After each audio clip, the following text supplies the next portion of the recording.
गुजरात के वडोदरा में एसआईआर की कार्यवाही के खिलाफ कांग्रेस ने उग्र विरोध प्रदर्शन किया। वडोदरा में एसआईआर की कार्यवाही के खिलाफ कांग्रेस ने आज उग्र विरोध प्रदर्शन किया।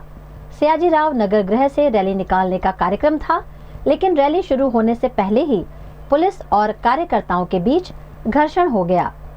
कांग्रेस कार्यकर्ता पोस्टर्स और नारों के साथ सड़क पर उतर आए और उन्होंने कहा कि खोटी वांछना करने वालों के खिलाफ राजद्रोह की धाराओं में कार्यवाही होनी चाहिए। हालांकि जैसे ही रैली शुरू होने लगी, पुलिस ने कार्यकर्ताओं को नियंत्रित किया और 40 से अधिक कांग्रेसियों को गिरफ्तार कर 3 मिनी बसेस में ले जाया गया।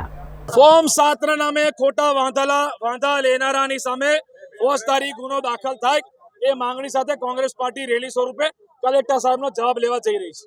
આમાં લોકો જોડાયા છે અને આ તો ટ્રેલર છે, પિક્ચર બાકી છે।